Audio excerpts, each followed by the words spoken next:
Popular TV. This is జిందు. ఈరోజు మీ అందరి ముందుకి మీరు చూస్తున్నారు మనతో పాటు senior most artist Vizag Prasad garu. మరి ఆయనతో మాట్లాడేద్దామా? నమస్తే అండి. నమస్కారం. Welcome to Telugu popular TV. Thank you, కృతజ్ఞతలు. నిజంగా మీ బిజీ టైంని పక్కన పెట్టి కొంతసేపు మాతో మాట్లాడడానికి వచ్చినందుకు థ్యాంక్ యూ వెరీ మచ్ అండి. అంటే తెలుగు వారిని మళ్ళీ ఒకసారి కలుసుకోవచ్చు కదా, అందుకని. మీ రాక కోసం మేము అందరం వెయిట్ చేస్తూ ఉంటాం. Thank you sir. నాకు ఈరోజు మిమ్మల్ని చాలా చాలా ప్రశ్నలు అడిగేద్దామని ప్రిపేర్ అయిపోయాను. ఓకే, తప్పకుండా. ఫస్ట్ అన్ని ప్రశ్నల నుంచి ఏది అడగాలో అర్థం కావట్లేదు. ఒకటి అడుగుతాను. సో వైజాగ్ ప్రసాద్ అనేది అంటే మామూలుగా ఇంటి పేర్లు ఉంటాయి కదా, సో ఊరి పేరు వచ్చేసింది ఏంటి సార్ అది? అది ప్రేక్షకుల అభిమానం. అలాగే సినిమా ఇండస్ట్రీలో పీపుల్ ఏం చేశారంటే అప్పటికి పొట్టి ప్రసాద్ గారని, పొడుగు ప్రసాద్ గారని, నూతన్ ప్రసాద్ గారని, తర్వాత చాలామంది ప్రసాదులు ఉండేవారు, ఆహుతి ప్రసాద్ గారు ఇలా ఉన్నారు. అంచేత ఏ ప్రసాద్ని పిలవనంటే ఏ ప్రసాద్ సార్ అనేవారు. ఈ ప్రాబ్లం నా పేరు తెలియక చాలామందికి వైజాగ్ నుంచి వస్తారు ఇది వైజాగ్ ప్రసాద్ గారిని. ఈ వైజాగ్ ప్రసాద్ గారు అనేది యాక్చువల్గా జంజాల్ గారు పెట్టేసిన పేరే. ఎందుకంటే ఆయన ఫస్ట్ సినిమా నేను బాబాయ్ అబ్బాయిలు చేసినప్పుడు అందులో 3-4 ప్రసాదులు ఉన్నాం. అంచేత కొంతమంది పేర్లు జ్ఞాపకం ఉన్నదంతా నా ఇనిషియల్స్ పెట్టి నా పేరు జ్ఞాపకం లేక వైజాగ్ ప్రసాద్ అని పేరు పెట్టారు. అక్కడి నుంచి వైజాగ్ ప్రసాద్ చిరస్థాయిగా ఉండిపోయింది. దట్టు నా పూర్తి పేరు అంటే KPV Prasadarao, KPV Prasadarao, Koralam Parvathivara Prasadarao actual name. ఈ పేరంతా తాడంతా ఉంది కదా, అందుకని పలకలేక ఇట్లా వైజాగ్ ప్రసాద్ షార్ట్ కట్ అయిపోయింది. దట్టు అది అలాగే పాపులర్ అయ్యాను. సో అటు విలన్ గా ఇటు మంచివారిగా సో ఇన్ని రకాల షేడ్స్ ని పలికిస్తూ మమ్మల్ని అందరినీ ఎంతగానో ఎంటర్టైన్ చేశారు. సో ఎన్ని years journey sir industry? Journey అంటే యాక్చువల్గా నేను 83లో ఫస్ట్ ఇండస్ట్రీలోకి వచ్చాను, కానీ కంప్లీట్గా ఇండస్ట్రీకి వచ్చేయలేదు. ఎందుకంటే నాకు ఉద్యోగం చేస్తుండేవాడిని. నేను హిందుస్థాన్ షిప్ యార్డ్లో సిస్టమ్స్ అనలిస్ట్గా చేస్తుండేవాడిని. సో ఈ సినిమా ఇండస్ట్రీ గురించి నాకు బాగా తెలిసింది. ఎలా అంటే గ్యారంటీ లేని లైఫ్ ఏంది. Until unless you are so popular అయ్యి బాగా సంపాదిస్తే కానీ you cannot fix in this. చాలామంది లైఫ్స్ చూసాం. గ్యారంటీ ఉన్నటువంటి మహానుభావులు కూడా ఎందుకు కొరగాకుండా పోయినటువంటి వాళ్ళని కూడా చూసాం. అంచేది ఉద్యోగం వదిలేయకుండా ఉద్యోగం కంటిన్యూ చేస్తూ 2000 వరకు అలాగే సంవత్సరంకి ఒక సినిమా చేసేవాడిని. ఆ తర్వాత ఎప్పుడైతే నువ్వు నేను బాగా పాపులర్ అయిందో 2000 నుంచి ఇక్కడ హైదరాబాద్లో ఫిక్స్ అయిపోయాను. హైదరాబాద్లో ఫిక్స్ అయిపోయి అక్కడి నుంచి ఇక్కడ ఉండడం, ఇక్కడే సినిమాలు చేయడం మొదలుపెట్టాను అనమాట. అది యాక్చువల్లీ ఇప్పటివరకు 375 మూవీస్ చేశాను. చేశాను. ఈ మధ్య మళ్ళీ ఒక 6 సినిమాలు రిలీజ్ అవ్వాలి ఇంకా. ఓకే. సో అన్ని సినిమాల్లో నుంచి మాకు బాగా ఇష్టమైనది అండ్ బాగా గుర్తొచ్చేది నువ్వు నేను. అది ఆ మూవీలో అసలు మీ యాక్టింగ్ కానివ్వండి అసలు అండ్ మీ పర్సనాలిటీ కానివ్వండి ఒక హైలైట్ అని చెప్పచ్చు. సో ఆ మూవీలో జరిగిన సంఘటన గురించి మీకు గుర్తుండిపోయిన సంఘటనలు ప్రత్యేకంగా లేదు. అది చాలాసార్లు చెప్పాను ఈ విషయాన్ని. నేను ఇక్కడ నాటకాలు ఎక్కువగా వేస్తుండేవాడిని. ఇక్కడే కాదంటే ఆంధ్రప్రదేశ్ అంతా వేస్తుండేవాడిని. నేను 16 సంవత్సరం నుంచి నాటకాలు వేయటం మొదలుపెట్టాను. ఒక నాటకాన్ని తేజ గారు చూసి చాలా సంతోషించి ఆయన ప్రత్యేకంగా ఒక సినిమాలో వేషం ఇద్దామని చెప్పి హీ కేమ్ టు వైజాగ్. వచ్చి నాకు ఫోన్ చేసి పిలిపించి ఇలా సినిమాలో చేయాలని అన్న. అది అందరూ ప్రతిసారి ఎక్కడ నాటకం వేసినా ఏ డైరెక్టర్ అయినా మద్రాసులో వేసినా అలాగే చాలామంది పిలిచేవారు. ఇది మామూలు అనుకున్నాను కానీ బట్ ఈ కెప్ట్ హిజ్ వర్డ్ అని చెప్పేసి మళ్ళీ ఫోన్ చేసి నువ్వు నేనులో నాకు వేషం ఇచ్చారు. యాక్చువల్లీ నేను ఆ వేషం చేయడం చాలామందికి ఇష్టం లేదు. ఈవెన్ ప్రొడ్యూసర్ కిరణ్ గారికి కూడా పెద్దగా ఇంట్రెస్ట్ లేదు. కానీ తేజ గారు నా డ్రామా చూసి హీ లైక్డ్ మీ అని చెప్పి నేనే వేషం చేయాలని ఆయన నిర్ణయించుకున్నారు. వాళ్ళంతా అసలుకి ఎవరు ప్రకాష్ రాజ్ గారు ఇలాగే ఎవరెవరినో అనుకునేవారు. అది ఆయన పేరేంటి శివాలో విలన్ చేశారు, ఆయన పేరేంటి మర్చిపోయాను. తమిళ ఆర్టిస్ట్, తమిళ విలన్ ఆయన చేసి చేద్దాం అనుకున్నారు. పెద్ద పోయారు ఆయన. ఆయన చేసి చేద్దాం అనుకున్నారు. ప్రభాకర్ అనే ఏదో అనుకుంటారు, something like that. Raghuvaran correct, Raghuvaran గారి చేత చేద్దామని కూడా అనుకున్నారు. బట్ ఏమీ లేదు, కొత్తగా ఒక ఆయన్ని పెడదామంటే బాగుంటుందని నా దగ్గర వచ్చి పిలిస్తే ఫస్ట్ షాట్ చేసిన తర్వాత everybody has got impressed and they allowed me what నేనేం చేస్తున్నానికి ఒప్పుకున్నారు. నువ్వు నేను ఉన్నటువంటి గొప్పతన విషయం ఏంటంటే ఆర్టిస్టులు అందరూ కొద్దో గొప్ప సినిమాలు చేసిన వాళ్ళందరూ, ఈవెన్ ఉదయ్ కిరణ్ కూడా అప్పటికి ఒక సినిమా చేసి సక్సెస్ అయినవాడు. ఆ తర్వాత 2-3 సినిమాలు చేసినట్టున్నాడు మధ్యలో. నువ్వు తర్వాత నువ్వు నేను వచ్చింది. విషయం ఏంటంటే ఆ సినిమాలు అయిన తర్వాత ఎక్కడికి వెళ్ళినా మీ అబ్బాయిని తీసుకురాలేదేమని అడుగుతుండేవారు. ఉదయ్ కిరణ్ సొంతంగా నా కొడుకు అనుకునేవారు అందరూ కూడా. ఈవెన్ మా ఇంటికి వచ్చిన అంటే వైజాగ్లో మా ఇంటి దగ్గర వచ్చిన వాళ్ళు కూడా మీ అబ్బాయిని ఒకసారి పిల్లలు చూడాలనేవారు. మా అబ్బాయి ఇక్కడ లేడు కదా, లండన్లో ఉన్నాడు, ఇప్పుడు ఎలా పిలుస్తానంటే కాదండి ఉదయ్ కిరణ్ మీ అబద్ధాలు అడిగిన అంటుండేవారు. ఇట్లా అమ్మాయిలు కూడా చాలామంది ఎక్కువ మంది వచ్చారు ఉదయ్ కిరణ్ గురించి కావాలని. సో అప్పుడు చాలామందికి అసలు నా ఓన్ సన్నే అనుకునేవారు. ఆయన కూడా ఎక్కడైనా నన్ను డాడీ డాడీ అని పిలిచేవాడు తప్ప ఎప్పుడు ప్రసాద్ గారిని పిలవడం ఎరగడం. అంత మంచి కుర్రాడు. But we lost him. అయితే సినిమాలో ఏంటంటే గమ్మత్తైన విషయం, అందరికీ కొద్ది గొప్ప సినిమా పరిచయం అందరికీ ఉంది. ప్రత్యేకంగా భరణి గారు, రాళ్లపల్లి గారు, వీళ్ళందరూ సీనియర్ ఆర్టిస్టులు అప్పటికి. కానీ అందులో మేము చేసిన వాళ్ళందరికీ పెద్ద పుష్ వచ్చింది ఆ సినిమా తర్వాత. నేను శకుంతల గారు, లేకపోతే ధర్మవరం సుబ్రహ్మణ్యం గారు, లేకపోతే మన బెనర్జీ గారు, ఈవెన్ ఉదయ్ కిరణ్, వీళ్ళందరికీ కూడా గొప్ప పుష్ వచ్చింది ఆ సినిమా. అందుకని ఆల్మోస్ట్ ఆల్ కొంతమందికి భిక్ష పెట్టిననే చెప్పచ్చు. నేను అప్పటికి విశ్వనాథ్ గారి సినిమాలు కూడా చేశాను. అప్పుడు 2 సినిమాలు చేశాను అప్పుడు విశ్వనాథ్ గారు. తర్వాత జంజాల్ గారి సినిమాలు 3 చేశాను. ఇలా చాలామంది డైరెక్టర్లు చేశాను. కొన్ని అన్నీ చాలా సినిమాలు 100 రోజులు అప్పుడు ఆడుతుండేవి కాదు, బాగానే ఉంది. కానీ ఇంత క్రెడిట్ నాకు రాలేదు. సినిమా ఆర్టిస్ట్ కొద్ది పర్లేదు అన్నది, కానీ నువ్వు నేనుతో బాగా పాపులర్ అయిపోయాడు అన్నమాట. అది మాకు ఆ విధంగా విడిచిపెట్టినటువంటి సినిమా అది. అండ్ ఉదయ్ కిరణ్ గురించి మాట్లాడుకున్నాం. సో నిజంగానే ఆయన ఒక లవర్ బాయ్. అందరికీ కూడా అమ్మాయిలందరూ కూడా ఉదయ్ కిరణ్ కోసం అసలు అతనితో మాట్లాడటం కోసం చాలా వెయిట్ చేసేవాళ్ళు. సో నిజంగా ఆయన్ని కోల్పోవడం నిజంగా అందరికీ దురదృష్టం అని చెప్పాలి. సో ఆయనతో మీ రిలేషన్ గురించి చెప్పండి. మామూలుగా ఎలా ఉంటారు అంటే నా ఇండివిజువల్ చెప్పాలంటే నేను ఎవరితో నాకు రిలేషన్స్ మెయింటైన్ చేయలేదమ్మా. ఇండస్ట్రీలో ఎలా ఉంటుందండి నా పద్ధతి ఎలా అంటే ఎన్ని గంటలకంటే అన్ని గంటలకు వెళ్ళడం, చేసిన తర్వాత మళ్ళీ మర్యాదగా ఇంటికి వచ్చేయటం. So I don't have any rapports or any mingling. అంటే ఇది దగ్గరగా చేరటం అదేం లేదు నాకు. చెప్పాలంటే నేను అందరూ పెద్ద హీరోలు అందరితోనే చేశాను. అందరికీ ఫాదర్ గారిని చేశాను, లేకపోతే మామగారు గారిని చేశాను. బాలకృష్ణ గారితో ఫస్ట్ ఫిల్మ్ చేశాను. అలాగే బాలకృష్ణ గారితో 2-3 సినిమాలు చేశాను. బాలకృష్ణ గారి దగ్గర ఉన్నప్పుడు ఆయన బాగా చాలా చక్కగా మాట్లాడడం అంతా చేశారు. చిరంజీవి గారు చాలా చక్కగా అంతా మాట్లాడడమే. కానీ ఆ తర్వాత వాళ్ళతో ఉన్నటువంటి నాకు ఆ ఫ్రెండ్షిప్ కానీ, ఆ మింగిల్నెస్ కానీ, లేకపోతే ఆ రాపోర్ట్ కానీ ఐ డోంట్ హ్యావ్. కారణం ఏంటంటే డ్యూటీ చేసుకుని మళ్ళీ ఇంటికి వెళ్ళిపోయినట్టే అలవాటు అయిపోయింది మాకు. ఆ అలవాటు ప్రకారం అంచేత ఉదయ్ కిరణ్ గురించి ప్రత్యేకంగా చెప్పాలంటే నేను ఉదయ్ కిరణ్తో 2 సినిమాలు చేశాను. కలుసుకోవాలని ఒకటిను ఇది. ఆ టైంలో హీ యూజ్ టు కాల్, చెప్పాను కదా డాడీ డాడీ పిలవని తప్ప is a good boy, very nice boy. It is our bad luck and his bad luck also. అంతే, అంతకన్నా చెప్పదా దాన్ని ప్రత్యేకంగా లేదమ్మా. ఓకే, అంటే చాలా రూమర్స్ వచ్చినాయి కదా ఆయన ఇండస్ట్రీకి దూరం అవ్వడం వల్ల చనిపోయారని, లేకపోతే ఇంట్లో గొడవలు చనిపోయారని, ఎన్ని రకాలు వచ్చినాయి. ఇప్పుడు ప్రతి మనిషికి ఆర్టిస్టే కాదు, మామూలుగా ఉన్నటువంటి ప్రతి వాళ్ళకి కూడా ఇంట్లో గొడవలు ఉంటాయి, సాధారణంగా. ఇది అడ్జస్ట్మెంట్ మెంటాలిటీతో అందరూ బతుకుతూ ఉంటారు. ఇప్పుడు భార్యాభర్తలు ఉండే ఎక్కడో దగ్గర అడ్జస్ట్ అవుతూనే ఉంటారు. ఎందుకంటే ఇప్పుడు నువ్వు నీ భర్త ఉన్నారనుకో, ఉదాహరణకి నీ థింకింగ్ ఒకలా ఉండొచ్చు, ఆయన థింకింగ్ ఒకలా ఉండొచ్చు. వీళ్ళంతవరకు ఆయన థింకింగ్లో వెళ్ళిపోవడానికి ట్రై చేస్తావు నువ్వు. ఆయన ఇంకా మంచివాడైతే నీ థింకింగ్లో రావడానికి ట్రై చేస్తాడు. ఇద్దరికి పొసగలేదనుకో, అప్పుడు అడ్జస్ట్మెంట్ మెంటాలిటీ ఎర్ర ఎలా విడిపోతాం కాదని. ఇలా ప్రతి కుటుంబంలో ఏదో ఒకటి ఉంటుంది. అలాగే అడ్జస్ట్మెంట్ మెంటాలిటీ లేని కుటుంబం అంటూ ఏది ఉండదు అసలు సాధారణంగా.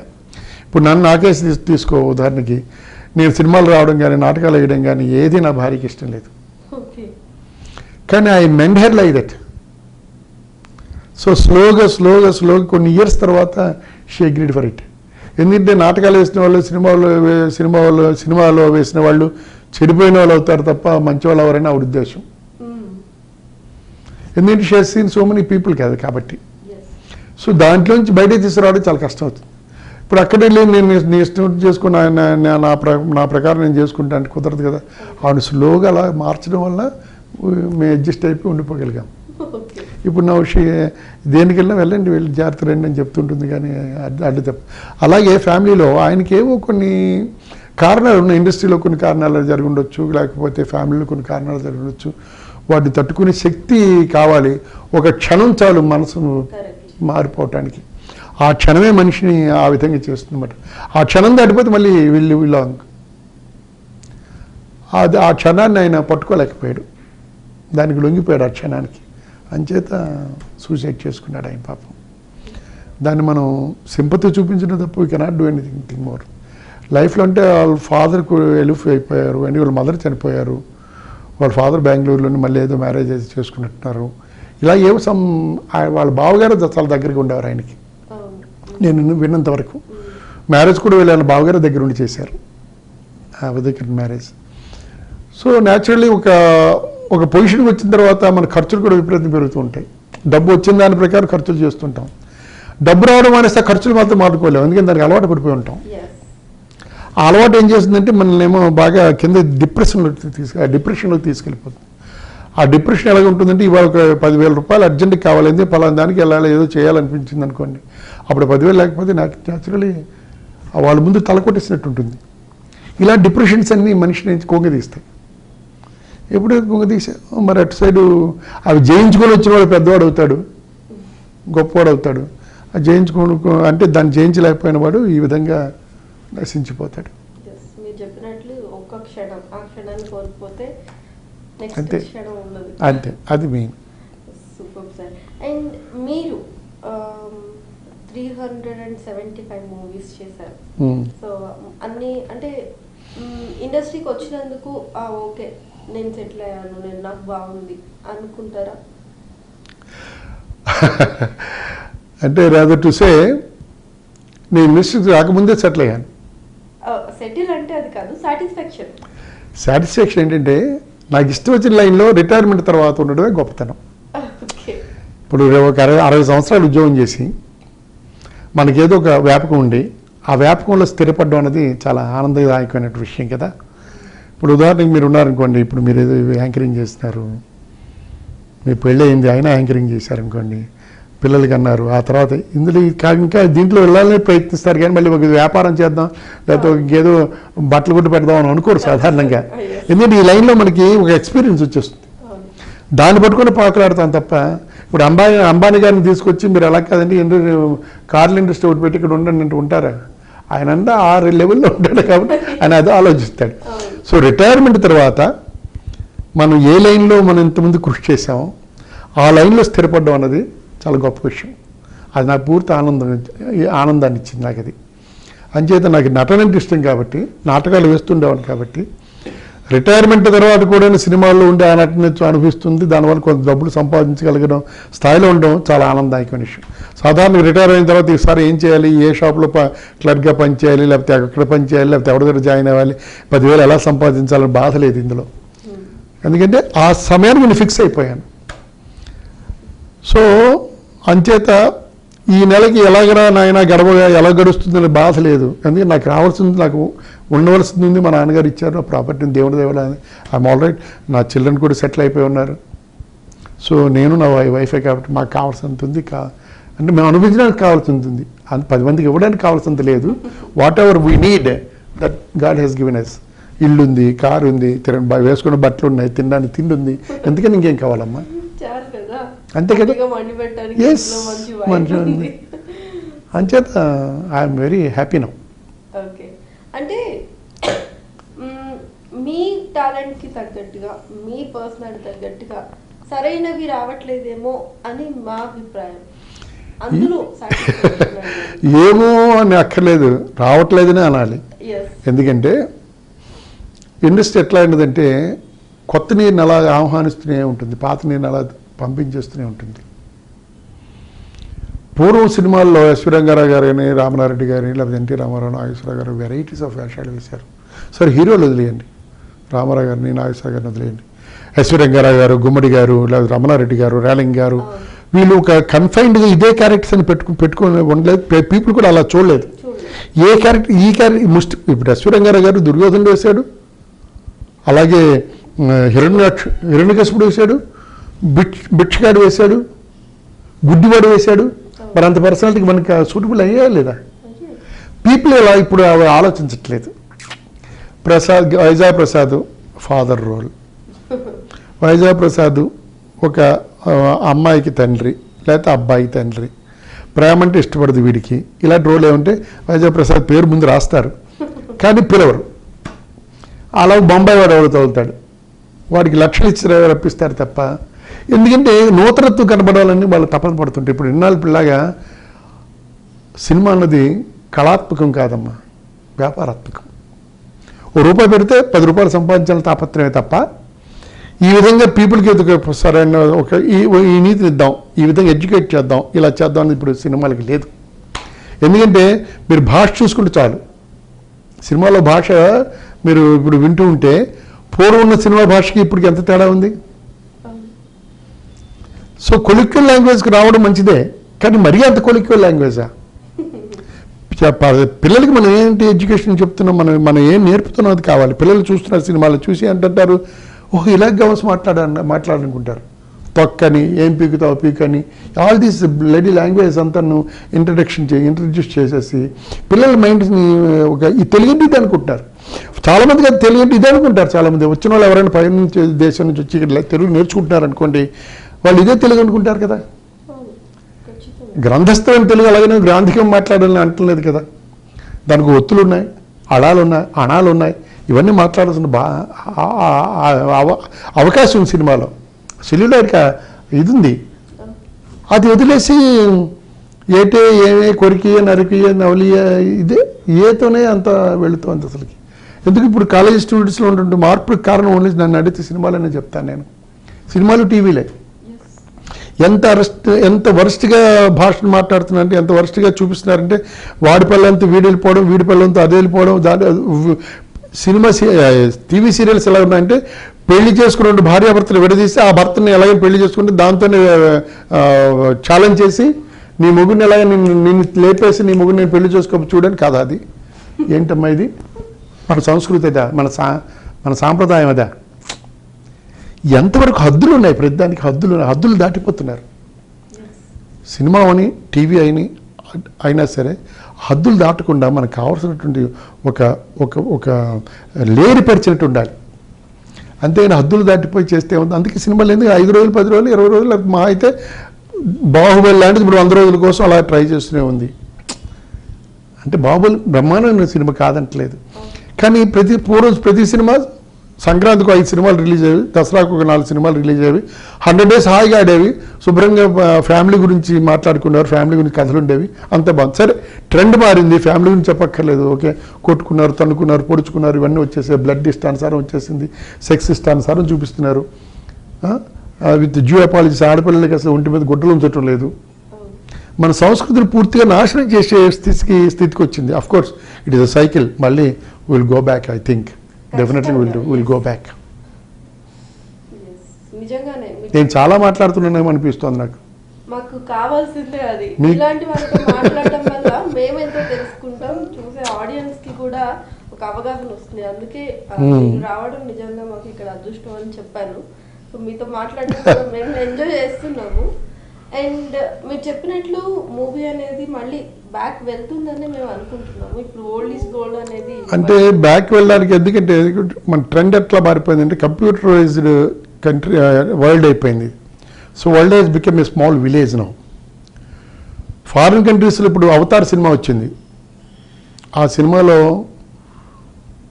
మీరు చూసారు, అవతార్ చూశారు కదా. ఆ సినిమాలో మనుషులందరినీ 10 అడుగుల మనుషులను చూపించారు, పక్కన 5 అడుగుల మనుషులు కూడా ఒకేసారి చూపించారు. ఇంతకుముందు మన వాళ్ళు కూడా అవి చూపించారు. కానీ ఇందులో ఏం చేసి కంప్యూటర్ వల్ల రియల్గా మనుషులు ఉన్నట్టు మనకు తెలుస్తుండేది. వాళ్ళ తోక ఆటోమేటిక్గా హనుమంతుడి తోక ఎట్లా కదులుతుందో అలాగే కదులుతుంది తప్ప ఆ టెక్నిక్ అంతా అంత బ్యూటిఫుల్గా కంప్యూటర్ చేయడం వలన.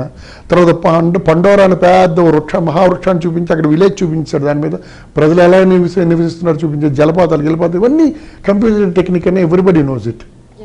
అదే బాహుబలి అదే టెక్నిక్ ఉపయోగించారు. కదా.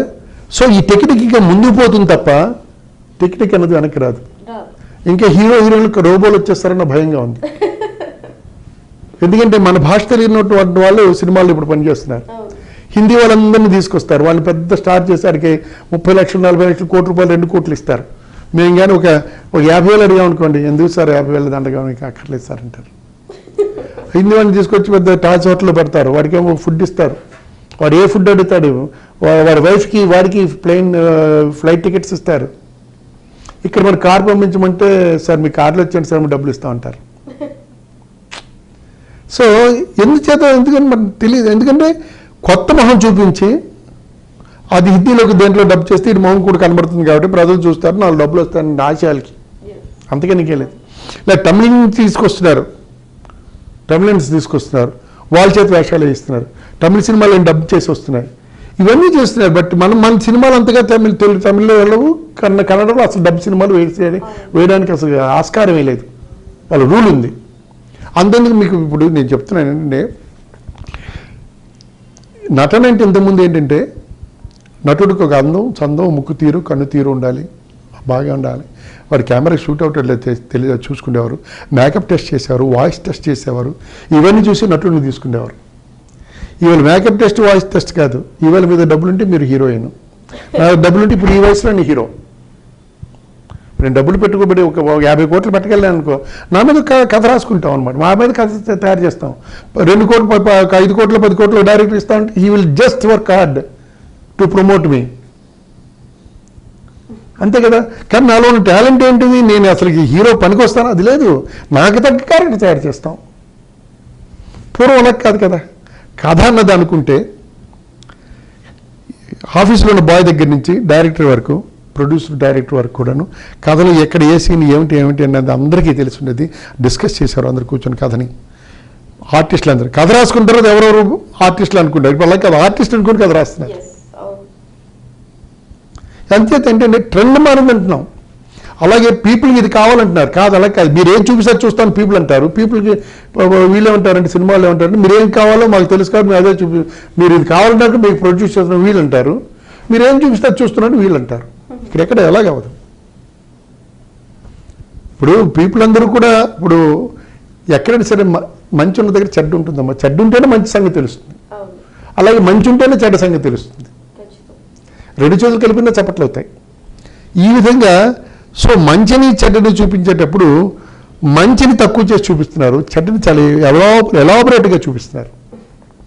ఇప్పుడు ఏదో సినిమాలో చూశాను, వైఫ్ భర్తని చంపేమని అన్నతో చెప్తూ ఉంటుంది. చంపేనయ్య, వాడేవాడు మధ్యలో వచ్చాడు, నువ్వు నేను చిన్నప్పటి నుంచి ఉన్నావు, వాడేవాడు మధ్యలో చంపేవాడిని అంటుంది. ఇది మన సంస్కృతే, ఇది మన సాంప్రదాయమా? ఎంత తాగుబోతు విధమైనా సరే భర్త ఉంటే కుంకుమ పసుపు కుంకుమ పెట్టుకోవచ్చు, నా ఏదో తాలిబొట్టి గట్టిగా ఉంటుంది, అది ఎలాంటి విధమైనా సరే ఉన్ని పడి ఉంటే చాలు, పుచ్చుమిరుగు గింజైనా సరే కారం ఆ మాత్రం ఉండదు అన్నట్టు భర్త వాడు ఉంటే చాలు నా జీవితంలో గడిచిపోతుందని ఆడదు ఆయన పోషించడానికి ప్రయత్నిస్తుంది తప్ప అది మన ఫారిన్ సంస్కృతి కాదు. మన సంస్కృతి వేరమ్మా, మన భారతీయత వేరు. అంటే భర్త విధమైనా సరే ఆ భార్య వాడికి 4 మెతుకులు పెట్టి వాడిని పోషించి బయట నుంచి ఆవిడ కూలి పని చేసి తీసుకొచ్చి వాడిని పెంచడానికి ప్రయత్నిస్తుంది. కానీ సరే చంపేసిన వాళ్ళు ఉన్నారు కాదంటలేదు, బట్ ఇప్పుడు 100 మంది జనాభాలో ఒక 0.5% ఉన్నది, అది తీసుకోవడానికి వీలు లేదు. మంచిది తీసుకోవాలి. మీరు చెడు ఎందుకు 24 చూపించడం, చెడు 24 చూపించక్కర్లేదు. చెడు గుణాలు ఆటోమేటిక్ బాడీలో ఉంటాయి. మనకి చెడు గుణాలు అంటే మంచి గుణాలు ఉంటాయి అనకూడదు. కానీ ఇప్పుడు ఈ ఏజ్లో ఉందనుకో, అమ్మాయి వెళ్తుంది, బాగుందిరా అమ్మాయి అనిపిస్తుంది, అది చెడు గుణం. అది ఎప్పుడు ఉండవలసిన గుణం, 20 సంవత్సరాలు ఉండవలసిన గుణం, కానీ అది ఉండిపోయింది అది మనసులో. అది ప్రత్యేకంగా మళ్ళీ చూపించక్కర్లేదు. తర్వాత లెక్చరర్ని ఏమో స్టూడెంట్ ప్రేమిస్తూ ఉంటాడు, వీడికేమో 18 ఏళ్ళు ఉంటాయి, ఆ లెక్చరర్కి 30 ఏళ్ళు ఉంటాయి. అది వీళ్ళిద్దరు ప్రేమ చూపిస్తారు. తర్వాత లెక్చర్ని వేళాకోళం చేస్తుంటారు, అలాగా నువ్వు కూడా అలాగే మాట్లాడావు కదా, అలాగే పాస్ అయ్యావు కదా, నువ్వు స్లిప్పులు చూసే పాస్ అయ్యావు కదా. ఇది మన సిస్టమ్ అయిపోతుంది. ఇది చూసి పిల్లలు ఏం నేర్చుకుంటారు సార్ చెప్పండి నాకు? పిల్లలు అదే నేర్చుకుంటారు కదా. సో ఇంట్లో తిరుగుబాటు తన పిల్లలు ఎందుకు వచ్చింది, ఇప్పుడు డ్రగ్స్ ఎందుకు వచ్చింది అనుకుంటున్నారు? కంట్రోల్ లేక పిల్లల మీద తల్లిదండ్రుల కంట్రోల్ కానీ టీచర్స్ కంట్రోల్ కానీ లేక పిల్లలు ఆ విధంగా తయారవుతున్నారు. టీచర్స్ కంట్రోల్ ఉంటే ఏం చేసి టీచర్ ఒక డబ్బు వేసాడు అనుకోండి, వెంటనే పోలీస్ స్టేషన్కి వెళ్ళి చావు బాధేశాడు ఇన్ని కేసు పెడతారు. కానీ వాడు కొట్టేవాడు కూడా అలా కొడితే డెఫినెట్ కేసు పెట్టాలి, కాదంటలేదు. బట్ చిన్నప్పుడు మేము ఎప్పుడు చదువుకుని మాకు ఈ బ్లాక్ బోర్డ్కి పెట్టుకోవడానికి 2 దిమ్మలు ఉంటాయి, ఆ రెండింటితో కలిపి ముడుకులు వాయి కొట్టేవారు మాకు. అలా కొట్టేవారు, ఎండలో నిల్చోబెట్టేసేవారు, బెంచ్ ఎక్కి 2-3 గంటలు నిల్చోబెట్టేవారు. ఇవన్నీ పనిష్మెంట్స్ బాగా విద్యార్థి చదువుకోవడానికి. ఇప్పుడు ఆ ప్రాబ్లం అక్కర్లేదు, ఎందుకంటే మీరు కంప్యూటర్ ఆన్ చేస్తే చాలు ఏంటో A+B లేకపోతే 2+3 అంతా అనేది వెంటనే వచ్చేస్తుంది. సో ఎడ్యుకేషన్ ఎప్పుడైతే becoming easy, then the people తాలూకు మెంటాలిటీ కూడా న్యాచురల్గా మారిపోతుంది. కష్టపడి నేర్చుకోవడం వేరు. ఇప్పుడు మీ నాన్నగారు మీకు ఒక 10 కోట్లు ఇచ్చారనుకోండి, మీరు ఉద్యోగం చేయవలసిన అవసరం ఉంది? ఏదో ఊసిపోక చేస్తే చేయొచ్చు. హాయ్ 10 కోట్లు ఇచ్చారు చాలు, ఏం చేసుకోవచ్చు అని చేయొచ్చు అనుకోండి. ఆ 10 కోట్లు మీరు కష్టపడి సంపాదించారనుకోండి, దాంతో వాల్యూ రూపాయలు వాల్యూ తెలుస్తుంది, చాలా ఖర్చు పెట్టాలంటే వాల్యూ తెలుస్తుంది. అందుకే నేను చెప్తున్నా, ఫారిన్ కంట్రీస్ నేను అన్నీ తిరిగాను కాబట్టి చెప్తున్నా.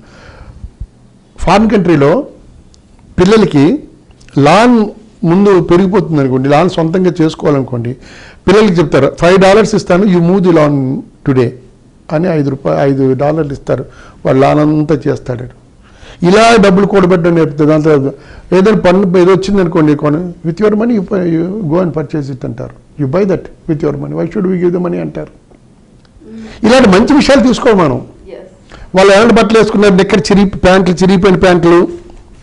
నేను ఆశ్చర్యపోయిన, నేను షూటింగ్కి వెళ్తే ఒక డైరెక్టర్ గారు ఇక్కడ చిరిగిపోయింది, ఇక్కడ చిరిగిపోయింది, చూసుకోకుండా వేసుకొచ్చాడేమో అనుకుని అడిగేశాను నేను.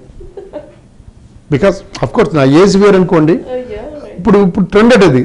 ఇక్కడేంటి, చొక్కా చిరిగిపోవడం, ఒక దగ్గర చిరిగిపోవడం, లేకపోతే ఇక్కడ ఏమో 4 ఇలా వదిలేయటం, లేకపోతే సున్నం అంటుకున్నట్టు ఇలా మరకలు ఉన్నటువంటివి. All these trends are going on. Of course we are old people కాబట్టి వీఆర్ నాట్ అంటే we are not bound to that యాక్చువల్గా. బట్ మాకు కొంచెం ఏదో వెకటిగా ఉంటుంది, టు బి ఫ్రాంక్ ఎనఫ్. చిరిగిపోయిన ఇప్పుడు బట్టలు ఎందుకు వేసుకుంటున్నామా? దేహం బయట కనబడ్డానికనా? దేహం కప్పుకోవడానికే బట్టలు వేసుకుంటున్నాం. మరి రెండప్పుడు చించేసుకునే దేనికి? మరి ముష్టివాడికి మీకు తేడా ఏముంది? అదే అన్నాను నేను. What I'm saying is that, నేను ఒక అమ్మాయిని ఈ మధ్యనే చూశాను, ఈ కాలుకో సాక్స్ ఆ కాలుకో సాక్స్ వేస్తుంది, మర్చిపోయి వేసుకుంది అనుకున్నాను నేను. ఆస్కర్ అమ్మాయి మర్చిపోయి సాక్స్ మార్చేసుకున్నాను. కాస్త అంకుల్ ఇది ఫ్యాషన్ అంకుల్, ఓన్లీ ఫ్యాషన్ మండి. అదే కాదమ్మా నేనంటుంది. ఇంకోటి ఏంటంటే పిల్లల్లో మనం ఏం చేస్తున్నామంటే అంకుల్ ఆంటీ కల్చర్ని ప్రవేశపెట్టేసాం. ఈ అంకుల్ ఆంటీ కల్చర్ ఎలా తయారైపోయిందంటే, బయట అడుక్కున్నాడు వస్తాడు, అమ్మా ఆంటీ కొంచెం అన్నం వేయమ్మా అంటాడు.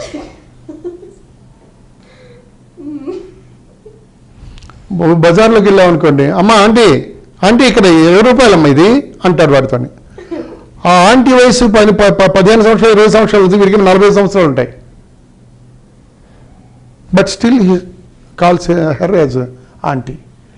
ఆంటీ అంకుల్కి ఒక సెన్స్ ఉంది. పూర్వం మన అక్క, ఏమక్క బాగున్నావా, ఏం తమ్ముడు బాగున్నావా, ఏమొదినా బాగున్నావా, ఏ నాన్న బాగున్నావా, పెద్దన్నమ్మ ఇవి పోయి మనం బాండింగ్ మానేసి విడిపోతున్నాం. ఎప్పుడైతే మీరు బంధాలను కలుపుకొని మీరు పిలుచుకుంటారో బంధం ఎక్కువ అవుతుంది. ఏమ్మా బాగున్నావా అనడం వేరు, ఏంటి ప్రేమీలా బాగున్నావు పేరు పెట్టి బాగున్నావు అనడం వేరు. తర్వాత ఆడపిల్లలు సాధారణంగా అంటే ఒక ఏజ్కి ఒక గౌరవం ఇవ్వాలమ్మా. ఒక ఏజ్లో ఉన్న వాళ్ళకి ఒక గౌరవం ఇవ్వాలి. ఆ ఏజ్లో ఇప్పుడు నేను నాతో ఉన్న ఏజ్లో ఉన్న వాళ్ళకి నేను నా ఫ్రెండ్స్కి ట్రీట్ చేయాలి, నీలాంటి వాళ్ళ పిల్లలకి ట్రీట్ చేయాలి. అంతేగాని నేను నిన్ను ఆంటీ అని పిలిచానికి ఎలా ఉంటుంది? నువ్వు నన్ను అంకుల్ అని పిలవచ్చు, because I'm unknown to you. But ఏం సార్ బాగున్నారా, లేకపోతే ఏం ప్రసాద్ గారు బాగున్నారా అన్న వేరు. లేకపోతే ఇంకా కలుపుకుంటే ఏం అంకుల్ బాగున్నారా, లేకపోతే ఏం బాబాయ్ బాగున్నారా, ఏమన్నయ్య గారు బాగున్నారా అనడం వేరమ్మా. ఏంటి ఈ అంకులు ఆంటీ కల్చర్ పిల్లలకి తల్లిదండ్రులు నేర్పుతుంటే అలా ఆ పక్క ఆంటీ దగ్గరికి వెళ్ళి కొంచెం కూర పట్టరా అంటే, పక్క ఆంటీ ఏ ఆంటీ ఏంటి అలాగైంది ఆంటీ నాకు అర్థం కాదు. పోనీ సరే అంకుల్ ఆంటీ పిల్లలకి అయినప్పుడు తల్లిదండ్రులకు మేము అవ్వాలి, ఇంకేదో అవ్వాలి కదా, వాళ్ళు అంకుల్ ఆంటీయే. ఈ అంకుల్ ఆంటీ కల్చర్ మనల్ని నాశనం చేస్తుంది. అసలు తల్లిదండ్రుల్ని అమ్మ నాన్న నోరార పిలుచుకోవడం మానేసి మమ్మీ డాడీ. డాడీ మమ్మీ ఆ కల్చర్తో సగం నాశనం అయిపోతుంది మన భారతీయం అసలుకి అందులోకి ఎప్పుడూ చొచ్చుకుపోతుంది అందులోకి. వాళ్ళ కల్చర్ అసలు పూర్తిగా అలా మెల్లిమెల్లిగా చూపిస్తున్నారు. పూర్వం అసలు మేము 10 ఏళ్ల క్రితం అసలు మాకు పిజ్జా అంటే తెలియదు, లేకపోతే ఏంటో బర్గర్ ఏంటో తెలియదు, లేకపోతే ఏంటో తెలియదు. అలాంటిది ఎక్కడ చూసినా మధ్యాహ్న భోజనానికి పిజ్జాలు బర్గర్లే తింటారు పిల్లలు. ఇంక వాళ్ళ ఒబిసిటీ రాకపోతే ఏమొస్తుందమ్మా జంక్ ఫుడ్ తిని. ఇలాంటి పరిస్థితుల్లో నువ్వు ఏ ప్రశ్న అడిగావు నేనేం మాట్లాడుతున్నావు నాకే తెలియట్లేదు. నిజంగా మనం ఎక్కడి నుంచో ఎక్కడికో వెళ్ళాం. వినండి, 2-3 నేర్చుకోండి, బాగుపడతాం. సో చాలా సీరియస్గా చాలా మాట్లాడుకున్నాం సార్. సో ఇప్పుడు మీకు నాటకాలు అంటే చాలా ఇష్టం. సో ఇప్పటికీ కూడా వెళ్తూ ఉంటారు, చేస్తున్నాను. కాబట్టి మాకు ఒక పద్యం కానీ లేకపోతే మీకు నచ్చిన ఇప్పుడు పద్యం డైలాగ్ ఎలా ఉంటుందంటే చెప్పాను కదా, ఏ సంచి కా సంచిలాగా నాటకం 2-3 నెలలు రిహార్సల్ చేసి స్టేజ్ మీద చేసి ఆ తర్వాత 10-15 స్టేజ్ పెర్ఫార్మెన్స్ ఇచ్చి దాన్ని మర్చిపోయి మళ్ళీ కొత్త నాటకం తీసుకొని కొత్త నాటకం ఏదో తీసుకొని మళ్ళీ రిహార్సల్ చేసి మళ్ళీ పెర్ఫార్మెన్స్ దాన్ని మర్చిపోయి ఇట్లానే తప్ప ప్రత్యేకంగా గుర్తుండిపోవడానికి చేయడానికి దాన్ని కంప్లీట్గా ఆ నాటకాలు ఉంటేనే తప్ప గుర్తుండవు. ఎప్పుడైతే సినిమాకి వస్తామో సినిమాలో ఏం చేస్తామంటే ఇక్కడ అక్కడక్కడ కక్కీయటమే. ఆ కాగితం ఇస్తారు, డైలాగ్ చదువుకొని ఆ మూడ్లోకి వెళ్ళిపోయి అక్కడ కక్కేసి అమ్మ ఏదో చేసేవారా బాబు అని చెప్పి బయటకు వచ్చేయడమే తప్ప సాటిస్ఫాక్షన్గా చక్కగా ఇలా డైలాగ్ చెప్దామంటే ఎందుకు సార్ అంత లాక్కండి సార్, వద్దు మనకి జస్ట్ బ్రిస్క్ చేసేయండి సార్ అంటారు. బ్రిస్క్ చేసేవాళ్ళకి మనకు సాటిస్ఫాక్షన్ ఉండదు. అంటే ఎందుకంటే నాటకాల నుంచి వచ్చిన వాళ్ళు సినిమాకి వెళ్ళిన వాళ్ళకి ఇది చిన్న తేడా ఉందమ్మా. నాటకంలో హావభావాలు ఎక్కువ చూపించాలి, ఎందుకంటే దూరంగా ఉన్న వాళ్ళకి కూడా కనబడాలి. కాబట్టి సినిమాలో అది అక్కర్లేదు. నాటకంలో ప్రేక్షకుడి దగ్గరికి నటుడు వెళ్ళగలగాలి. సినిమాలో నటుడే ప్రేక్షకుడి మొహం మీదకి వచ్చేస్తాడు. నటుడు is nothing but camera. So మీరు చిన్న భావం పలికించడానికి అయినా సరే కెమెరా ముందుకు వచ్చేస్తుంది కాబట్టి ఇలాగంటే చాలు. అదే నాటకంలో అయితే అలాగనాలి, అంత తేడా ఉంటుంది. అలా చెప్పినప్పుడు అని ఇలా చేతులు ఎత్తి ఇలా చేస్తాను తప్ప దూరం ఉన్న ప్రేక్షకుడికి ఈ ఇంపాక్ట్ అంటే వీడు ఒక డైలాగ్ ఒక ఇంపాక్ట్ ఒక దీంట్లో చెప్తున్నాను అనుకోండి, ఆ ఇంపాక్ట్ కనబడడానికి హావభావాలు కూడా పనికి వస్తాయి. సినిమాలో పనికిరావు. సార్ మీ చేతులు కట్ అయిపోతున్నాయి సార్, చేతులు ఎందుకు ఊపుతున్నారు అంటారు. న్యాచురల్ అంతే కదా. సో సినిమాకి నాటకానికి ఆ డిఫరెన్స్ ఉంది. కాబట్టి అలాగే డైలాగ్ కూడా ఎలా ఉంటుందంటే ఇప్పుడు పేజీ డైలాగ్ రాయడం మానేశారు. 2 లైన్లు 3 లైన్లే. హీరో మాత్రం 10 లైన్లు ఉంటాయి. హీరోయే కమెడియన్, హీరోయే కావాల్సినప్పుడు విలను, హీరో కావాల్సినప్పుడు హీరో, లేకపోతే పాటలు పాడతాడు, ఫైట్లు చేస్తాడు, ఇవే హీరో. అన్ని క్యారెక్టర్ని హీరోలను చొప్పించడానికి ప్రయత్నిస్తున్నారు అందరు ఇప్పుడు. సో ఒక హీరో కానీ హీరోయిన్ ఉంటే ఆవిడ ఎక్కడి నుంచి వచ్చింది, ఎవరి తల్లిదండ్రులు ఎవరు, లేకపోతే వాళ్ళ తల్లి వెనక బ్యాక్గ్రౌండ్ ఏంటి, ఇదే ఇప్పుడు అక్కర్లేదు. సడన్గా పుట్టుకొస్తారంతే. ట్రైన్లో ట్రావెల్ చేస్తుంటారు, హీరో ట్రైన్లో ట్రావెల్ చేస్తుంటే అమ్మాయి పెట్టి పట్టుకొని వస్తుంది. వచ్చేసరికి ఓకే అమ్మాయి ప్రేమలు పడతారు. ఎందుకో తెలియట్లేదు, అంత వేగంగా ప్రేమలో పడిపోవడం అనేది it's impossible task. But cinema కాబట్టి మన ఒక జీవితాన్ని చూపించాలి, 2 గంటల్లో చూపించాలి. ఒక జీవితం మొత్తం అంతా ఒక 2 గంటల్లో చూపించాలి కదా. అంచేత ఎక్కడెక్కడ చేసి కట్ షాట్ చేసి దగ్గర కలిపేస్తుంటాం అనమాట. సో ఈ విధంగా చేయడం వల్ల అంటే పెద్ద డైలాగులు ఏం అక్కర్లేదు.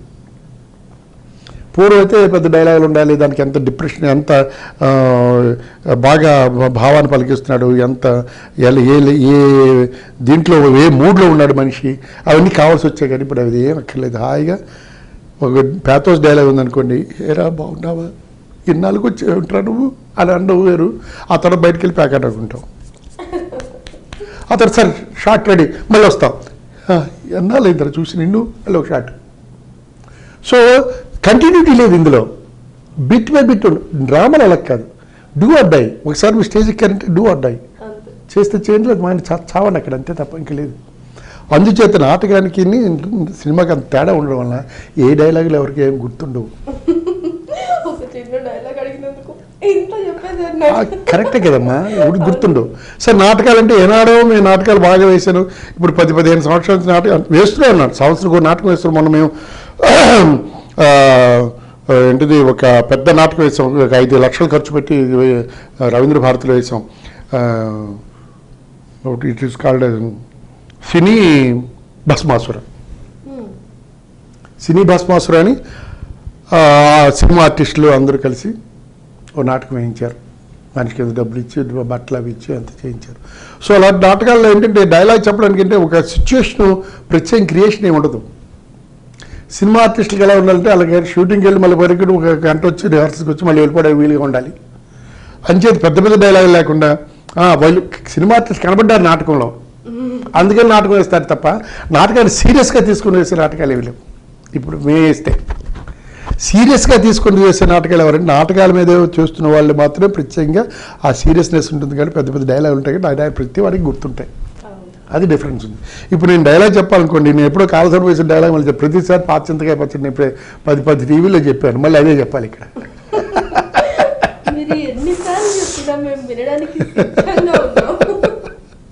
ఇప్పుడు అంటే ఒక ముసలాడు ఉంటాడు కాలధర్మ నాటకలో ఏముంటుంది, అదే కలికాలం సినిమా వచ్చింది. అందులో ఏంటంటే ముసలాడికి తన అవసరం తీరిపోవచ్చు, అందరూ సుఖంగా ఉన్నారనుకుంటాడు. తన అవసరం మాత్రం తీరాలి. తన అవసరం మాత్రం తీరకపోతే కోడలు లేదు, కొడుకు లేదు, మనవడు లేదు, మనవరాలు లేదు, ఎవరు లేదు, అందరూ శుభ్రంగా తిట్టేసి పారేసి చండాలం చేస్తాడు. తన అవసరం తీరడానికి ఇంట్లో ఉన్న వస్తువులను తీసుకెళ్ళి అమ్మేసి తన అవసరం తీర్చుకోవడానికి ప్రయత్నిస్తాడు. బతకాలి, బతకడం చాలా ఇంపార్టెంట్. ఇప్పుడు నువ్వు చావచ్చు కాదంటే ఎలా, దేవుడు తీసుకెళ్ళకపోతే ఎలా చేస్తాను నేను? అటువంటి క్యారెక్టర్ అది. కానీ వాడి మనసులో బాధ ఉంటుంది, అరే సరిగ్గా బతకలేకపోతున్నాను, నా పిల్లలకి సరిగ్గా బతికివ్వలేకపోయాను నేను అన్నది ఉంది. కానీ కొడుకున్న వాడు ఉన్నాడు, వాడి బాధ్యత ఇదంతా అంటాడు వాడు. నేను వాడికి ఒక చదువు కొద్ది చెప్పించి అక్కడ ఉద్యోగం చేస్తున్నాడు కదా, వాడి బాధ్యత అంటే అంతే. ఆడపిల్లల పెళ్లి కూడా కొడుకు చేసి చేయిస్తాడు. పాపం నాశనం అయిపోయి ఉంటాడు కొడుకు అప్పటికే. అలాంటి వాడి ఇంట్లో ఆ తండ్రి ఉన్నవాడు ఏం చేస్తాడంటే వాడికి 24 గంటలు నల్లమందు కావాలి. రోజుకి ఇంత నల్లమందు పడితే కానీ మనిషి నడవలేడు. ఆ సమయంలో మొట్టమొదటి ఓపెనింగ్లోనే ఏముంటుందంటే వాడు దేవుని తిడుతూ ఉంటాడు. ఏమయ్యా అసలు నువ్వు ఉన్నావా? విపీలికాది భ్రమ పర్యంతం సర్వం నేనే అన్న పోజొల్టి మళ్ళీ నీకు నీ మీద మనిషి భక్తి పెరుగుతూనే ఉంది, కానీ నీకు మాత్రం దయ కలగటం లేదు. ఈ భూమి మీద రాఘవయ్య ముసలాడు ఉన్నాడు, వాడికి ఏవో కొన్ని అవసరాలు ఉంటాయి, అది ఎప్పుడైనా ఆలోచించావు నువ్వు? నువ్వెందుకు ఆలోచిస్తావు? చద్దు కూడా తిన్న అమ్మ మొగుడు ఆకలి ఎరగదట. నేనేమి మేడలు మిద్దెలు అడగలేదు, మా మనవరాలు పెళ్లి సంబంధం చూడమని అడగలేదు, మా మనవడికి ఉద్యోగం ఇప్పించమని అడగలేదు. పిసరంత నల్ల ముందు అడిగాను అంతేనా? అమ్మ కాళ్ళు లాగేస్తున్నాయి, నడుము పీకొస్తోంది అని వాడు బాధపడుతుంటాడు. స్టార్టింగ్లో మనోడు వచ్చి దండ పెడుతుంటే ఊరికే దండాలు పెడితే వరాలు ఇచ్చడానికి దేవుని వెర్రి అంగళపు కాదు అంటాడు. అదేంటరా ఈ తలనిగిలాలు ఇస్తానని మొక్కుకున్నాను కదా అంటాడు. తుప్పలాంటి జుత్తు కొండ మీద చాలా ఉంది కానీ నీ తలనిగిలాకి మొహం వాచిపోయి లేడు దేవుడు అంటాడు. ఇట్లా తాతయ్య ఇంకెన్నాళ్ళు బతుకుతావు నువ్వు అని అడుగుతుంటాడు. ఏరా ఏం బాబు నా బతుకు గురించి నీకెందుకంత ఇది? నువ్వు చస్తే ఒక మనిషి అని ఇంట్లో తగ్గుతాడు కదా అని తిండికి. అట్లా నాటకం అద్భుతంగా నాకు మంచి పేరు తెచ్చింది. ఆ నాటకం కాలధర్మం అని, అది కలికాలం సినిమా కూడా వచ్చింది మనకి. నా వేషం వేలుగారు చేశారు. చాలా చాలా చాలా మంచి మెసేజ్. సడన్గా కొడుకు చచ్చిపోయాడు అనుకుని కొడుకు తాలూ ఉద్యోగం మనవడికి ఇస్తారు. సో మనవడు 2 సంవత్సరాలు కాస్త వాడు బయట సంపాదించడం కూడా నేర్చేసుకుంటాడు. వాడు ఓ పెళ్ళి గిళ్ళి పెటాకులు అన్నీ చేసుకుంటూ శుభ్రంగా ఉంటుంది, ఇల్లంతా శుభ్రంగా సుభిక్షంగా ఉన్నారు. అప్పులు ఇచ్చిన వాళ్ళందరూ తండ్రి చనిపోయాడు, ఇంకేం అప్పు తీరుస్తారు, ప్రోన్లు చించేశారు కొంతమంది. ఈ ముసలాడికి రోజు 4 మంది బాగా హాయిగా దొరుకుతోంది. సో ఇది పెద్దకు వెలగబెడుతున్నాడు ఇంట్లోనూ. ఆ సమయంలో తండ్రి బతికొచ్చేస్తాడు. సో వాడి లైఫ్ ఏం కావాలి? వాడి తండ్రి బతికొచ్చేస్తే 4 ఏళ్ల తర్వాత అందరూ వెళ్ళిపోమంటారు వాడిని. నువ్వు ఏనాడు చచ్చిపోయావు, మాకు నీ తద్దినాలు కూడా పెట్టేస్తావు, నువ్వు పో బయటకు అంటారు. అతను ముష్టి వాళ్ళ వస్తాడు, చూస్తారు పిల్లల్ని తల్లిని చూద్దామని ఒకసారి వస్తాడు. వచ్చేసరికి కొడుకు ఇంట్లోంచి బయట పోమంటాడు. ఈ తండ్రి అనలేడు, ఎందుకంటే తండ్రి కొడుకు మీద ప్రేమ ఉంది, కానీ లైఫ్ పోతుందేమో భయం. అట్లా ఆ సమయంలో ఒక రైలు పక్కన ఒక రైలు ట్రాక్ ఉంటే ఆయన వెళ్తూ రైలు కింద పడి చచ్చిపోతాడు.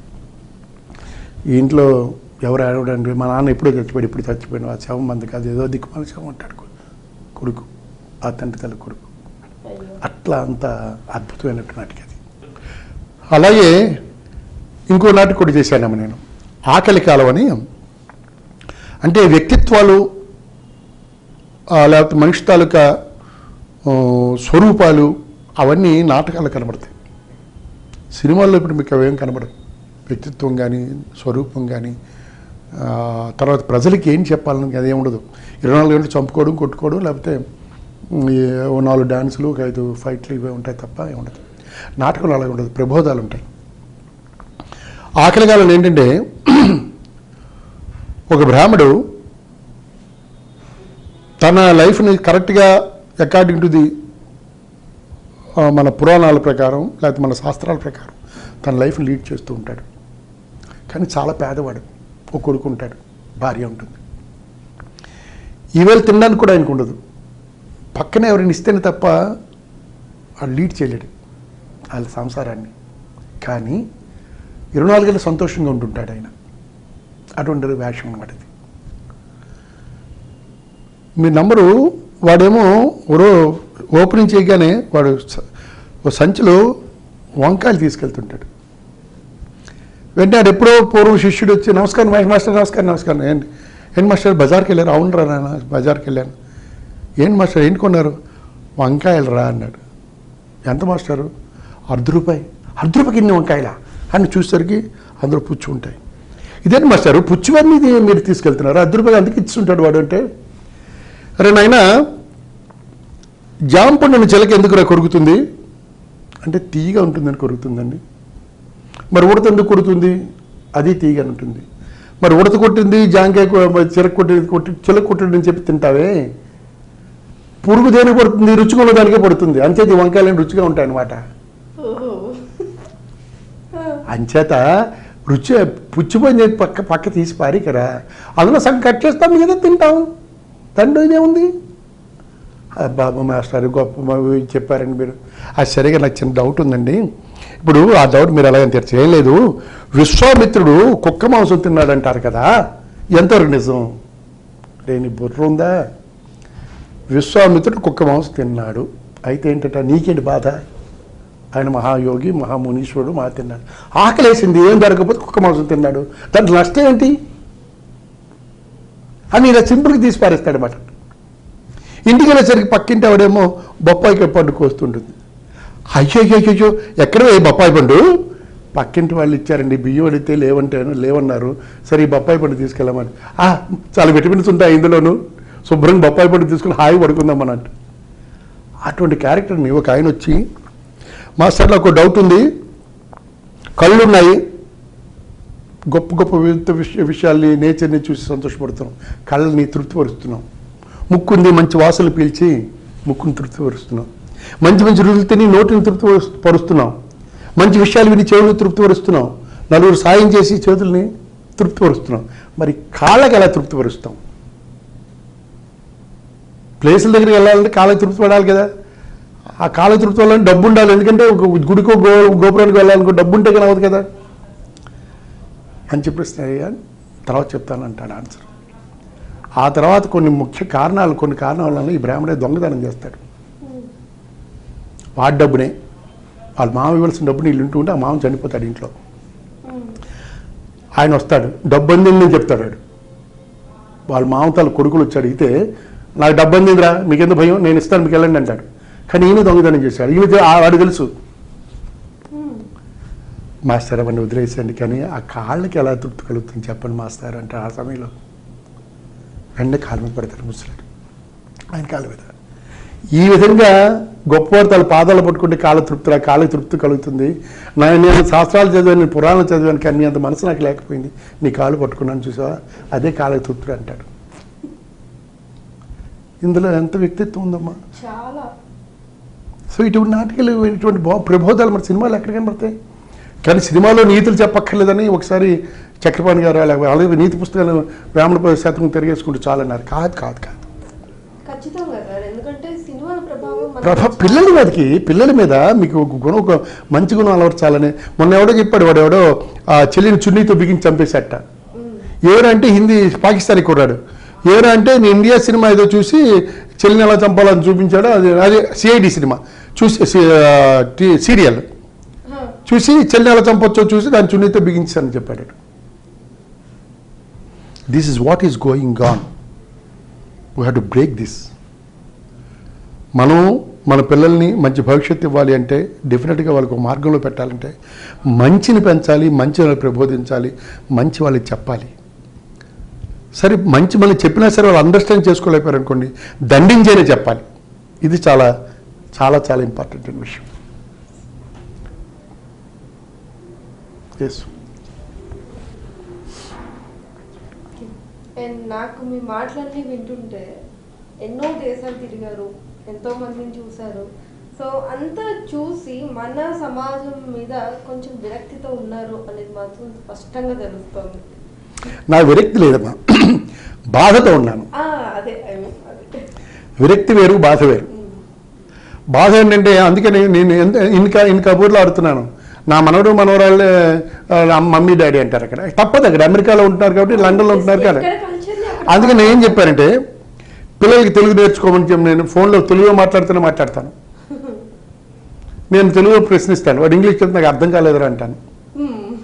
వాడు చెప్పడానికి నానాయాత పడతాడు తెలుగులో. వాళ్ళ అమ్మ నాన్న పక్క నుంచి అందిస్తూ ఉంటారు. వాళ్ళు చెప్తుంటారు. మా చిన్న మనవడు ఉన్నాడు, వాడికి ఏజ్ ఆఫ్ 8 years. అరే నాకు టెలియడ్ అన్నాడు. అని నాకు తెలియదు అని చెప్పడానికి, నాకు టెలియడ్ అన్నాడు. నాకు ఆ తప్పు నాన్న, నాకు తెలియడు అని. సో వాళ్ళు అక్కడ ఒక దీనికి అలవాటు పడిపోయి ఉంటారు కాబట్టి వాళ్ళని పిలిచి ఇలా చేయమంటే అర్థం లేదు. ఇక్కడ ఉన్న వాళ్ళు మన భాషను మర్చిపోకుండా మన మాతృభాషను మాత్రం అదేంది మర్చిపోకూడదు. మనకి తల్లి, అందుకే తల్లి భాష అన్నారు, మాతృభాష అన్నారు. కారణం అది, you came from the tell. ఆ నాలుక మీద మీకు బీజాక్షరం రాయబడి ఉంటుంది మీరు పుట్టినప్పుడే. మీ మాతృభాష మీకు భాష అన్నది ప్రత్యేకంగా నేర్చుకోక్కర్లేదు. 5వ సంవత్సరం వచ్చేసరికి భాష ఆటోమేటిక్గా వచ్చేస్తుంది. ఎలాగ వస్తుందంటే పక్కన పరిసరాలు చూసి భాష నేర్చేసుకుంటారు పిల్లలు. అందుకే పిల్లలున్న గ్రహణ శక్తి పెద్దవాళ్ళకు ఉండదు. అందుకే పిల్లవాళ్ళకి ఏదైనా నేర్పారు అనుకోండి, వాళ్ళ జీవితాంతం గుర్తుంటుంది. అందుచేత ఈ సమయంలో మంచి నేర్పాలంటాను. ఈ చెత్త సినిమాలు, ఈ చెత్త టీవీ షోస్, తర్వాత ఈ బూగి గర్దుగుడ్డు, కంకరబాసు, జబర్దస్త్ ఇవన్నీ చూడడం కాదు. This is trash. We're leaving our culture. We are going far away from our society. మనకు బాధ్యత ఉంది. ఆ బాధ్యత నెరవేర్చడం లేదు పిల్లలు నేర్పాల్సిన అవసరం ఉంది. రైటే, పిల్లలకు కావాల్సింది ఇవ్వాలి, కాదని లేదు. కానీ దానికి కూడా ఒక హద్దు ఉంది. ఇప్పుడు మీరున్నారు, ఏదో కాలేజీలో చదువుకున్న ఇటువంటి డ్రెస్ వేసుకుందాం అనుకున్నారు. పిల్లలందరూ అదే డ్రెస్ వేసుకుంటారు కాబట్టి మీరు లంగా ఓనీ వేసుకెళ్తే మిమ్మల్ని వింతగా చూస్తారు కదా. లంగా ఓనీ జాకెట్ వేసుకెళ్తే వింతగా చూస్తారు. కాబట్టి వాళ్ళతో కలిసి ఉండాలి కాబట్టి okay. But at home you come into లంగా ఓనీ, why should you be in this dress? అంటే ఇంట్లో మీరు కల్చర్ నేర్పుతూ ఉంటే బయట మీకు ఎంతో మీ కల్చర్ గుర్తుంటుంది. This is my culture. అది పండుగ రోజున చీరలు కట్టేసుకొని నగలు వేసుకోవడం దీర్ఘ కాదు అసలు. పండుగ రోజున లేదా పెళ్ళిళ్ళకి పెద్ద పట్టు చీరలు వేసుకోవడం కాదమ్మా. ఇంట్లో ఉన్నప్పుడు కూడా we should not forget our culture. మన ఇప్పుడు పూజ ఉంది, దేనికి చేస్తున్నారు పూజ? మనసు నిర్మలంకి వచ్చేస్తున్నారు. దేవుడు ఉన్నాడని కాదు. God is not there at all. But to concentrate yourself. మీ తలకి మీ మైండ్ని డైవర్ట్ చేయడానికి మీరు పూజ చేస్తారు. అంతేగాని పూజ అంటే వెంకటేశ్వర స్వామికి 10,000 కట్నం గుండీలు వేస్తాను, నాకు ఇది వరం, అలాగే ఎంతమందికి వేస్తాడు. యువతల గెలిచే ఎమ్మెల్యేకి గెలిపించాలి, ఓడిపోయిన ఎమ్మెల్యేని కూడా గెలిపించాలి. ఎలా అవుతుంది దానికి? వీడు మొక్కుంటాడు కదా. అదేంటంటే మనకున్నట్టు బాధలన్నింటినీ దేవుని తోసేయడానికి ఒక మనిషి కావాలి కాబట్టి దేవుని పెట్టుకున్నాం అంతే. మన బాధలు ఆయన మీద తోసేయాలి. కష్టం వచ్చింది, ఎంత కష్టం తెచ్చారో భగవంతుడా, నాకు చచ్చిపోతున్నాను, కాపాడవయ్యా బాబు అని ఎవరితో చెప్పుకోవాలి, మొరపెట్టుకోవాలి. మనం ఆ మొరపెట్టుకోవడానికి ఎవరు లేరు కాబట్టి దేవుని పెట్టాం. సో వాడితో మొరపెట్టుకుంటాం. ఏదో మన ప్రవర్తన బాగా ఉండడం వల్ల మంచి జరిగింది అనుకోండి, కష్టం పోయింది అనుకోండి, రక్షించారో దేవుడు నాకు తలని ఇలా ఇస్తానని మొక్కేసుకుంటాం. అంటే మన సాటిస్ఫాక్షన్ కోసం will do all these things. అలాగే గాడ్ ఈజ్ నాట్ దేర్ అని కాదు. One power is there. That power is just making you to live on this planet. ఆ పవర్ని షుడ్ డెఫినెట్గా మీరు పూజ. అందుకే మొట్టమొదటి ఏం చేశారు, God was not there in ఋగ్వేదలో గాడ్ లేడు. I want this, give me that అని చెప్పడమే ఋగ్వేదంలో. దేవుడు అంటే ప్రత్యేకంగా లేడు. నువ్వు మాకు ఎన్ని ఇచ్చాక, మాకు ఇంత పంట ఇచ్చాక కాబట్టి సహస్ర వెన్నెలు మేము చూసి మమ్మల్ని ఆశీర్వదించు. ఎవరో తెలియదు, ఎవరు చెప్తున్నాడో తెలియదు. సరే, అగ్నిని ముందు దేవుడిగా, లేకపోతే సూర్యుడు తాలూకు పవర్ దేవుడిగా తీసుకున్నారు కాబట్టి అగ్నిని దేవుడిగా చేసుకున్నారు. సో అగ్నికి మన ఇంత పంట వచ్చింది కాబట్టి ఇంత కొంత అగ్నికి ఇద్దాం అన్న దీని మీద అగ్నిని ముందు దేవుడు అన్నారు. అందుకని అగ్నిలో యజ్ఞం చేయడం, దానికి నవధాన్యాలు వేయడం, అదే చేసి స్టార్ట్ చేసి, నీకు నమస్కారం, నువ్వు మాకు ఇలా ఇచ్చే పంటలు బాగా నీ వల్లే వర్షాలు కురుస్తున్నాయి, ఎందుకంటే ఈ వేడంతా మీదకి వెళ్ళి మళ్ళీ మబ్బుల కింద మారి వర్షాలు కురుస్తున్నాయి, బాగా వర్షాలు కురిపించు, నువ్వు మాకు ఇంత పంట ఇచ్చావు, నీకు ఇంత సమర్పించుకుంటావు అని మొదలుపెట్టారు. అది అందుకని ఋగ్వేదంలో ఏం చేసిన కోరికలు, తర్వాత ఏం చేస్తారంటే తర్వాత తపస్సు, ఆ తర్వాత స్థిర నివాసం, ఆ తర్వాత యుద్ధం. ఇదే మనం 4 వేదాల్లో ఉన్నటువంటి గమ్మత్తైన విషయం. అదే 4 మనకి అదే కృతయుగం, త్రేతాయుగం, ద్వాపరయుగం, కలియుగం, ఇవే చెప్తాయి. త్రేతాయుగంలో కోరికలే, మనకు కావాలి, ఇది కావాలి, నిశ్చలంగా ఉండాలి ఏం లేదు. కృతయుగంలో ఏం చేశారంటే యజ్ఞం చేయటం అనేది వచ్చారు. తర్వాత యుగంలో ఏం చేశారంటే తపస్సు అన్నారు. ఇప్పుడు యుగంలో బతకడం అంటే మనకున్నటువంటి ఈ 10 అవతారాలు శ్రీకృష్ణుడు, అదే విష్ణు తాలూకు అవతారాలు, దశావతారాలు నథింగ్ బట్ డార్విన్ సిద్ధాంతం కదా. డార్విన్ సిద్ధాంతం ఏముంది, మొట్టమొదటి జీవము జలంలో లేచింది, సో మీనా అవతారం. తర్వాత జీవం ఉభయచరం, అందుకని తాబేలు 2. మూడోది ఏంటి, పూర్తిగా భూమి మీద వరాహం. 4వది మనిషి పుట్టించిన డార్ఫ్గా సైజ్, అందుకే వామన అవతారం. ఇట్లా మన అవతారాలు ఏనాడు సైంటిఫికల్గానే they have been proved and they sight they have force in pineal gland అని ప్రతి వారికి పినియల్ గ్లాండ్ అంటాం దాన్ని. అంటే ఏంటి, దివ్య దృష్టి. మీ కాన్సన్ట్రేషన్ పెరిగే కొలితే దివ్య దృష్టి పెరుగుతూ ఉంటుంది. సో మనం ఏమనుకుంటే ఇవాళ మా ఫ్రెండ్ వస్తే బాగున్నాడు సార్, సడన్గా ప్రత్యక్షం అవుతాడు ఆయన. అంటే ఏంటి, మీ వాక్కు మీ నడత కరెక్ట్గా ఉంటేనే జరుగుతుంది అది. అంటే ఏంటి, కాన్సన్ట్రేషన్ ఆఫ్ లైఫ్ అది కావాలి. అది పిల్లలు నేర్పాలి. అది నేర్పకుండాను చింకిపోయిన బట్టలు, చిరిగిపోయిన బట్టలు, లేకపోతే పిజ్జాలు, ఐస్ క్రీమ్లు, అడేది ఇవ్వడం, తర్వాత సెల్ ఫోన్ కొనిచ్చాను, స్కూటర్ కొనిచ్చాను, 14 సంవత్సరాల స్కూటర్ అటు చేయాలి, నేను గుర్తిస్తుండవు, ఇవన్నీ కాదు. ఆ దీంట్లో పెంచాలి మా పిల్లల్ని. నీ పెళ్ళైనా సరే నువ్వు అలాగే పెంచు. ఖచ్చితంగా నేను అలాగే ఉంటాను అండ్ నా పిల్లలు కూడా అలానే పెంచుతాను. Super sir. అండ్ ఇప్పుడు ప్రెసెంట్ ఏ మూవీస్ రన్ అవుతున్నాయి? మొన్న ఇంకా 5 సినిమాలు రిలీజ్ అవ్వాలి. ఒకటేమో లవ్ క్లబ్ అని ఒకటి రిలీజ్ అవ్వాలి. ఇంకా అయిపోయిందేమో నాకు తెలియదు కూడాను, ఎందుకంటే ఎప్పుడు ఏ సినిమా రిలీజ్ అవుతుందో ఎప్పుడు వెళ్ళిపోతుందో మనకు తెలియదు.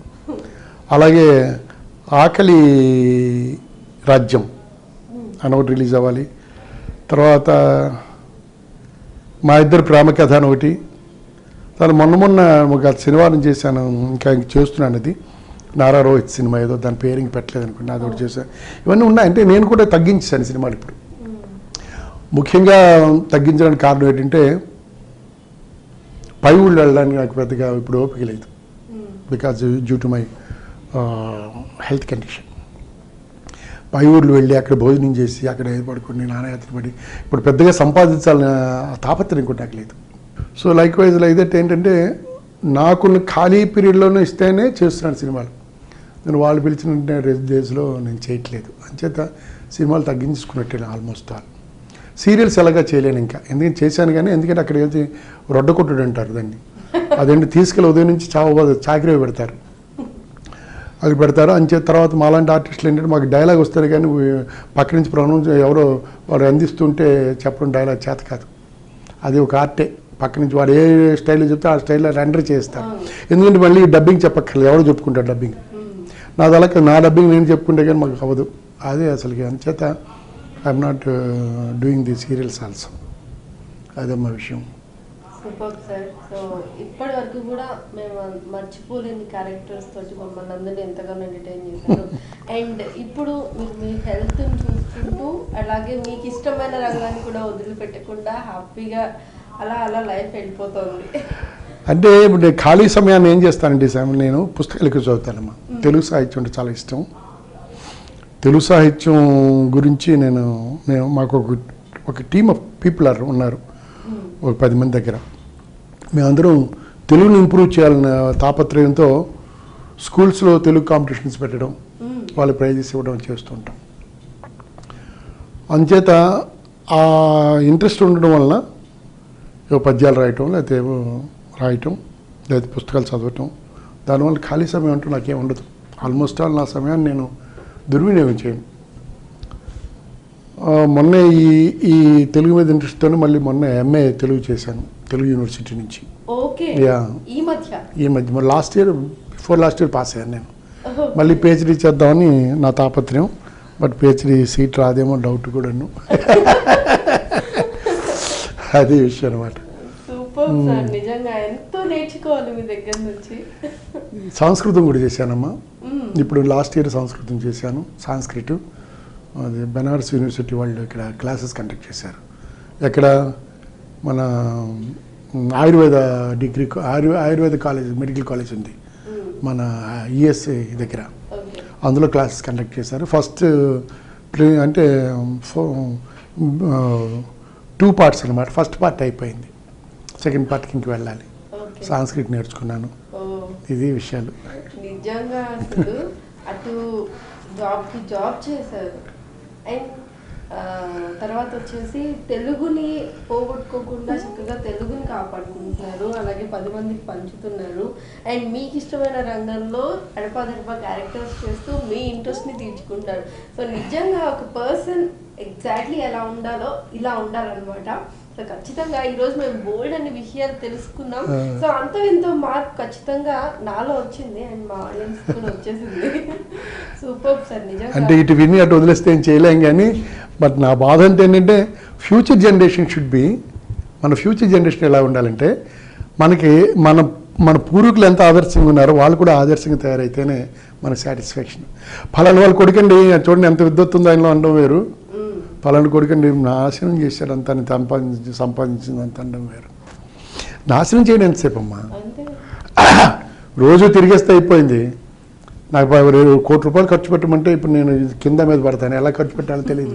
ఎందుకంటే 10 రూపాయలు ఖర్చు పెట్టడానికి కింద మీద పడుతుంటాం. అలాంటి వాళ్ళు బాగా సంపాదించిన వాళ్ళు ఏంటంటే 1 కోటి రూపాయలు 2 నిమిషాలు ఖర్చు పెట్టే.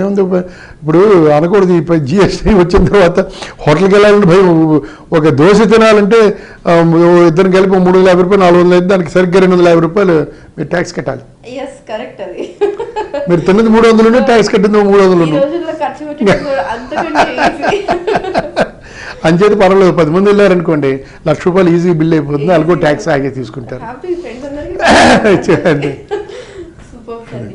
ఇంతసేపు మాతో స్పెండ్ చేసి మాతో ఇన్ని మంచి విషయాలు మాలో ప్రవేశింపజేసినందుకు ధన్యవాదాలు. Thank you very much. నమస్కారం అండి.